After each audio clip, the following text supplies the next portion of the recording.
Et notre invité ne fait que parler pendant la pub. Vous allez parler maintenant de Thierry Suzan qui nous a ramené ce livre absolument magique. C'est 4 kilos de photos. Vous allez nous en parler dans un petit instant. Thierry Suzan est alsacien, grand reporter. Vous avez travaillé pour National Geographic, pour Le Figaro Magazine, pour Thalassa, pour l'excellente émission Faut pas rêver. Et vous avez été en 1998 lauréat du prix France Culture.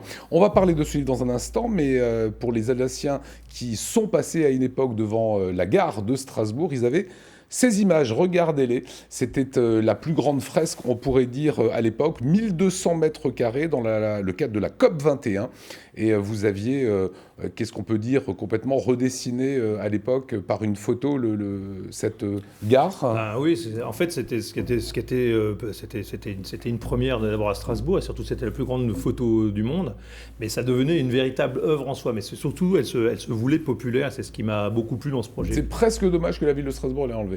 Je trouve que ça donne un cachet. Ah oui, je le regrette. Hein. Il faudra en parler à qui de.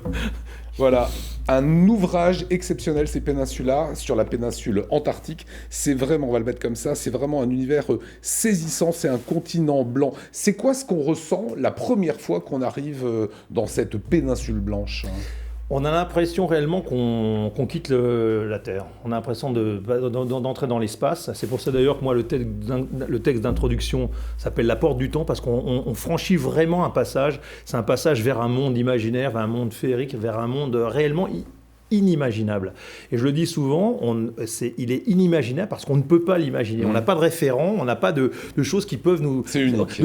C'est totalement unique, et c'est quelque chose qu'on doit réellement vivre pour comprendre ce que je suis en train de dire, parce que c'est réellement... Les lumières, tout est différent. C'est l'endroit le plus sauvage du monde, c'est absolument prenant, et c'est même quelque chose de choquant. Alors dans le choix des images, on va voir cette Antarctique magnifique, mais je dois dire que vous êtes un peu verni. Il y a des photos quand même, il faut vraiment être là à la fraction de seconde. Regardez ce qu'on a sélectionné, ça fait partie de cet univers et du livre, des photos avec des animaux. Au moment où l'animal sort, comme celui-ci, vous avez combien de temps pour appuyer sur le déclencheur ? Moins de moins. Ouais. C'est-à-dire que idem pour l'orque. Oui, non, mais en fait, c'est-à-dire, oui, moi, je suis un photographe qui aime me prendre l'instant, et en fait, c'est ce qui est beau avec le monde sauvage, c'est qu'on peut pas prévoir. Il faut être un peu naturaliste. On peut imaginer les choses, on peut les attendre, les espérer. Là, vous êtes à quelle distance là ? Là, je suis sur un zodiaque. On tourne autour d'un iceberg avec les phoques qui sont là, et on est vraiment. Là, je dois être à 10 mètres, moins de 10 mètres. Alors là, c'est des photos vraiment prises sur le vif. Est-ce que ça s'apparente à de la chance finalement quand on a un cliché comme ça ?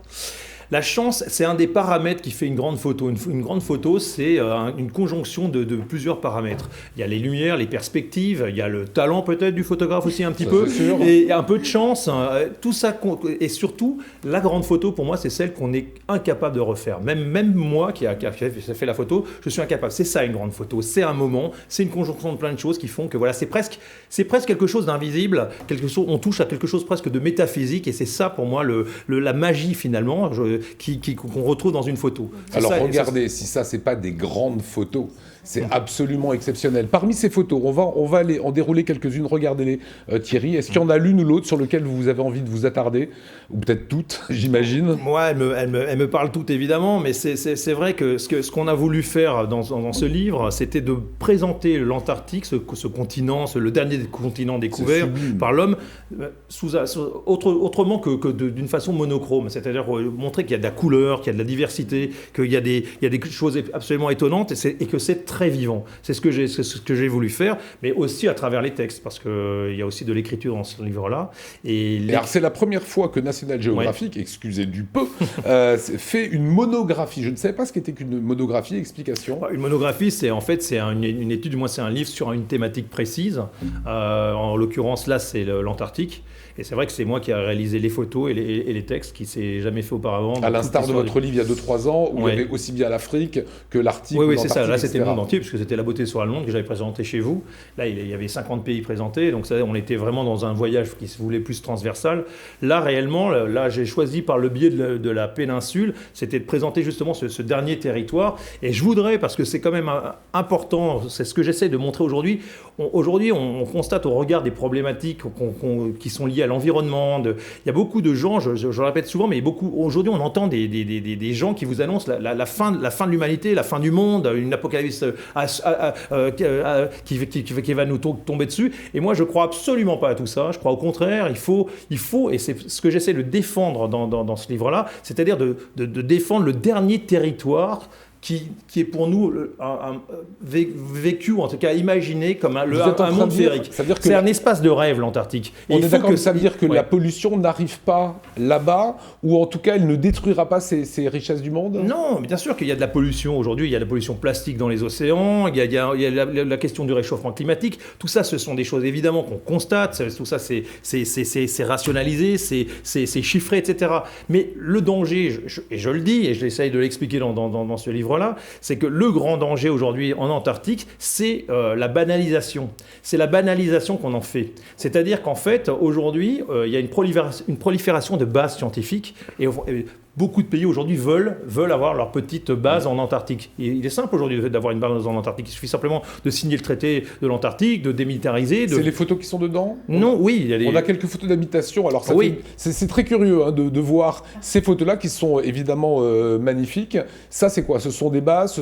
Oui, il y a des anciennes bases comme celle-là qui est totalement désaffectée. La base d'avant, c'est une base chilienne qui est aujourd'hui en activité. Des bases aujourd'hui, du fait du progrès, c'est étonnant. On dirait une raffinerie de pétrole. Non, ça par contre, c'est à l'île de la Déception, c'était les anciennes stations balinéaires. Là, on a beaucoup souffert, les hommes ont beaucoup souffert, les animaux ont beaucoup souffert. C'était à l'époque où autrefois, il y avait des grandes campagnes de chasse à la baleine pour éclairer en huile de baleine les métropoles européennes et américaines.